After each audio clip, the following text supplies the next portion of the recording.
നമസ്കാരം. ഋഷിപ്രോക്തം ചാനലിലേക്ക് ഏവർക്കും ഹൃദ്യമായ സ്വാഗതം. സ്ത്രീജന്മം ഭാഗ്യജന്മമാണ്. അമ്മമാർ ദൈവത്തിന് തുല്യമായിട്ടാണ് നമ്മുടെ ഭാരതീയർ പരിഗണിക്കുന്നത്. അമ്മ എന്നാൽ സ്വാർത്ഥതയില്ലാത്തവൾ എന്നാണ് അർത്ഥം. കുടുംബം, ഭർത്താവ്, ബന്ധുക്കൾ എന്നിങ്ങനെ മറ്റുള്ളവർക്കായി അധ്വാനിക്കുകയും ജീവിക്കുകയും ചെയ്യുന്ന അമ്മമാർക്ക് വേണ്ടിയാണ് ഈ വീഡിയോ ഞാൻ സമർപ്പിക്കുന്നത്. അമ്മമാരായിട്ടുള്ള അല്ലെങ്കിൽ അമ്മമാരാകാൻ പോകുന്ന എല്ലാ സ്ത്രീകൾക്കും വേണ്ടി നമുക്ക് ഈ വീഡിയോ സമർപ്പിക്കാം. ഓരോ സ്ത്രീകളുടെയും നക്ഷത്രപ്രകാരം അവരുടെ ജീവിതകാലത്തിൽ എന്തെല്ലാം കാര്യങ്ങൾ നടക്കാൻ സാധ്യതയുണ്ട്, അവരുടെ സ്വഭാവ സവിശേഷതകൾ, അവരുടെ ജീവിതത്തിലുള്ള പോരായ്മകളെയൊക്കെ മാറ്റിയെടുക്കാനുള്ള നിർദ്ദേശങ്ങൾ, അതിനുവേണ്ട പരിഹാരങ്ങൾ, എന്തെല്ലാം കാര്യങ്ങൾ മനസ്സിലാക്കിക്കൊണ്ട് പ്രവർത്തിച്ചാൽ ജീവിതകാലത്തിൽ ഉയർച്ചയും സന്തോഷവും സമാധാനവും ഒക്കെ ലഭിച്ചുകൊണ്ട് ജീവിതത്തെ സന്തുഷ്ടവും ഭദ്രപ്രദവും ആക്കുവാനുള്ള മാർഗങ്ങളാണ് വീഡിയോയിൽ പ്രതിപാദിക്കുന്നത്. നമുക്ക് അശ്വതി മുതൽ രേവതി വരെയുള്ള എല്ലാ നക്ഷത്രക്കാരുടെയും ഇത്തരത്തിലുള്ള വീഡിയോകൾ ചെയ്യാം. എല്ലാ സ്ത്രീകൾക്കും ഇതൊരു നല്ല അറിവായിരിക്കും. സ്ത്രീകളെ സ്നേഹിക്കുന്ന എല്ലാ പുരുഷന്മാർക്കും ഇതൊരു നല്ല അറിവായിരിക്കും. നമുക്ക് അത്ത നക്ഷത്രക്കാരായിട്ടുള്ള സ്ത്രീകളെ കൂടുതലായിട്ട് അറിയാം. സത്യസന്ധതയും അച്ചടക്കവും ഉള്ളവരാണ് അത്ത നക്ഷത്രക്കാരായിട്ടുള്ള സ്ത്രീകൾ. ചന്ദ്രദശയിലാണ് ഇവരുടെ ജനനം. കലകളിൽ ഇവർക്ക് പ്രത്യേക താല്പര്യമുണ്ടാകാം. ഒരു ഘട്ടം കഴിഞ്ഞ് ഇവർ സ്വാർത്ഥത വെടിഞ്ഞുകൊണ്ട് ന്യായമായിട്ടുള്ള ആഗ്രഹങ്ങൾ പോലും ഇവരുടെ മറച്ചു വെച്ചേക്കാം. അത് പിന്നീട് മാനസികമായിട്ടുള്ള സമ്മർദ്ദത്തിന് കാരണമായി തീരാം. അതുകൊണ്ട് തന്നെ അത്ത നക്ഷത്രക്കാരായിട്ടുള്ള സ്ത്രീകൾ യഥാർത്ഥ സ്വഭാവം മാറ്റാതിരിക്കുന്നത് തന്നെയാണ് നല്ലത്. പൊതുവെ അത്ത നക്ഷത്രക്കാരികളായിട്ടുള്ള സ്ത്രീകളെ വിവാഹം കഴിക്കുന്ന പുരുഷന്മാർ ഭാഗ്യവാന്മാരാണ്. പ്രതീക്ഷകളൊന്നും കൂടാതെ തന്നെ അളവറ്റ സ്നേഹം തന്റെ ഭർത്താവിന് നൽകാൻ അത്ത നക്ഷത്രക്കാരികൾക്ക് സാധിക്കുന്നതാണ്. ആ സ്നേഹം ചിലപ്പോൾ ഒരുപക്ഷെ മറ്റുള്ളവർക്ക് മടുപ്പുളവാക്കിയേക്കാം. കൊച്ചു കൊച്ചു കാര്യങ്ങൾക്ക് പോലും എന്നാൽ പെട്ടെന്ന് ദേഷ്യപ്പെടുന്ന സ്വഭാവം ഇവർ മാറ്റിവെക്കേണ്ടതാണ്.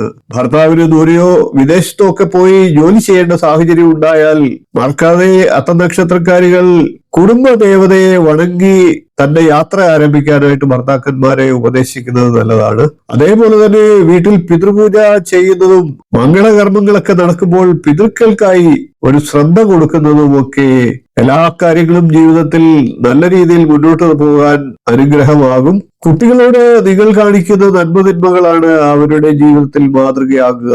ശാസിക്കേണ്ട സമയത്ത് അത് ചെയ്യാതിരിക്കുന്നതും മറ്റുള്ളവരുമായി താരതമ്യപ്പെടുത്തി അവരുടെ കഴിവുകളെ കുറച്ചു കാണുന്നതും വലിയ അപരാധം തന്നെയാണ്. വെപ്രാളത്തോടെയും ആവേശത്തോടെയും പ്രവർത്തിച്ചു വേണം കുടുംബാംഗങ്ങളോട് സ്നേഹം പ്രകടിപ്പിക്കാൻ എന്നുള്ള ധാരണ തിരുത്തേണ്ടതാണ്. ആ ശീലം നിങ്ങളുടെ തന്നെ ആരോഗ്യത്തിന് ദോഷകരമായി വർത്തിക്കാം. അതേപോലെ തന്നെ യഥാസമയം വിശ്രമിക്കാതെ അധ്വാനിക്കുന്നതും ദോഷകരം തന്നെയാണ്. അളവിലധികം സ്നേഹം പ്രകടിപ്പിക്കുന്നതും ദേഷ്യം വന്നാൽ എടുത്തടിച്ച് സംസാരിക്കുന്നതും അത്ത നക്ഷത്രക്കാരികൾക്ക് അത്ര ശോഭനമല്ല. എല്ലാം നിങ്ങളാണെന്നും നിങ്ങളില്ലെങ്കിൽ ഒരു കാര്യവും നടക്കില്ല എന്നുമുള്ള ഉദ്ദേശത്തോടെ നിങ്ങൾ ചെയ്യുന്ന ഓരോ പ്രവൃത്തിയും അത് മറ്റുള്ളവരുടെ മുന്നിൽ നിങ്ങളെ സ്വാർത്ഥ എന്നുള്ള മുദ്ര കുത്താനുള്ള കാരണമാകും. അത്ത നക്ഷത്രക്കാരായിട്ടുള്ള സ്ത്രീകൾ പലതരത്തിൽ മാതൃകാ സ്ത്രീകൾ തന്നെയാണ്. കുടുംബാംഗങ്ങളുമായി വിട്ടുവീഴ്ച മനോഭാവം പുലർത്തുന്ന കാര്യത്തിലും അത് നിങ്ങളെ മറ്റുള്ളവർ മുതലെടുക്കാൻ കാരണമാവുകയും ചെയ്യും. പല അത്ത നക്ഷത്രക്കാർക്കും സഹപ്രവർത്തകരുമായി കുടുംബകാര്യങ്ങൾ പങ്കുവയ്ക്കുന്നത് പിന്നീട് ദോഷകരമായി തീർന്നിട്ടുണ്ട്. കലാപരമായി പൊതുവെ പ്രതിപത്തിയുള്ള അത്ത നക്ഷത്രക്കാർ മനസ്സിനിണങ്ങിയ കലയുമായി ബന്ധപ്പെട്ട് പരിശീലനം നടത്തുന്നത് മനസ്സിന് സ്വസ്ഥത നൽകുന്നതിന് സഹായിക്കും. മറ്റുള്ളവർക്കായി നിങ്ങൾ വളരെയേറെ സമയം കണ്ടെത്താൻ ശ്രമിക്കുന്നതാണ്. എന്നാൽ സ്വന്തം ആരോഗ്യകാര്യത്തിൽ ആ ശ്രദ്ധ നിങ്ങൾ കൊടുക്കാത്തത് നിങ്ങളുടെ ഒരു പോരായ്മയാണ്. മുഖ്യാവയവങ്ങൾ, ദഹനാവയവങ്ങൾ എന്നിവയ്ക്കൊക്കെ രോഗബാധ ഉണ്ടായാൽ ഒട്ടും വൈകാതെ തന്നെ ചികിത്സ തേടേണ്ടതാണ്. ചിലർക്ക് തൈറോയിഡ് സംബന്ധമായിട്ടുള്ള, ചിലർക്ക് കുടൽ സംബന്ധമായിട്ടുള്ള രോഗങ്ങൾ പിടിപെടാനുള്ള സാധ്യതയുണ്ട്. അതുകൊണ്ട് തന്നെ ആരംഭ സമയത്ത് ലക്ഷണങ്ങൾ കണ്ടാൽ ചികിത്സിക്കാൻ മടി കാട്ടരുത്. ദീർഘദൂര യാത്രകളൊക്കെ ചെയ്യേണ്ടി വരുമ്പോൾ മടിക്കേണ്ടതില്ല. അതിലൂടെ അത്ത നക്ഷത്രക്കാരികൾക്ക് നല്ല നേട്ടങ്ങൾ ഉണ്ടാകും.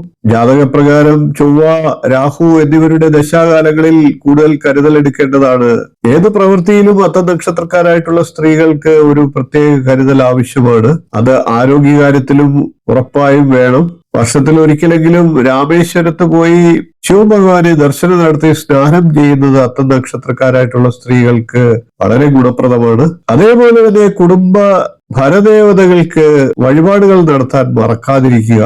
ഓം ഭൂതനാഥായ വിദ്മഹേ മഹാദേവായ ധീമഹി തന്നോ ശാസ്ത്ര പ്രചോദയാത്. ശാസ്ത ഗായത്രി നിത്യവും ജപിക്കുക. അത് അത്ത നക്ഷത്രക്കാരായിട്ടുള്ള സ്ത്രീകൾക്ക് ജീവിതത്തിൽ നന്മകൾ വർദ്ധിക്കാൻ സഹായകരമാകും. 27 നക്ഷത്രക്കാരുടെയും അറിയേണ്ടതെല്ലാം എന്നുള്ള വീഡിയോ ഞാൻ ചെയ്തിട്ടുണ്ട്. 27 നക്ഷത്രക്കാരും കാണേണ്ട വീഡിയോ തന്നെയാണ് അത്. ഓരോ നക്ഷത്രക്കാരെ കുറിച്ചും ഇതുവരെ ആരും പറയാത്ത കഥകൾ എന്ന എന്റെ വീഡിയോ കാണുക. 2 ഭാഗങ്ങളിലായിട്ടാണ് ഓരോ നക്ഷത്രക്കാരെയും ഞാൻ വീഡിയോയിലൂടെ അവതരിപ്പിച്ചിട്ടുള്ളത്. അത് നിങ്ങൾക്ക് വിലപ്പെട്ട അറിവുകൾ നൽകും. വീഡിയോയുടെ ലിങ്ക് എന്റെ സ്ക്രീനിലും കാർഡ് രൂപത്തിലും കൂടാതെ ഡിസ്ക്രിപ്ഷൻ ബോക്സിലും നൽകിയിട്ടുണ്ട്. ലിങ്കിൽ ക്ലിക്ക് ചെയ്ത് നിങ്ങൾക്ക് വീഡിയോ കാണാവുന്നതാണ്. നിങ്ങളുടെ നക്ഷത്രത്തെ കൂടുതലായി അറിഞ്ഞിരിക്കുക. വീഡിയോ ഇഷ്ടപ്പെട്ടുവെങ്കിൽ ഒന്ന് ലൈക്ക് ചെയ്യുക, ഷെയർ ചെയ്യുക, ചാനൽ ഒന്ന് സബ്സ്ക്രൈബ് ചെയ്യുക. നിങ്ങളുടെ അഭിപ്രായം കമന്റ് ആയിട്ട് അറിയിക്കുക. ഇനിയും ഇതുപോലുള്ള നല്ല നല്ല വിഷയങ്ങളുമായി നമുക്ക് തുടർന്ന് വീണ്ടും കാണാം. നന്ദി, നമസ്കാരം, ശുഭദിനം.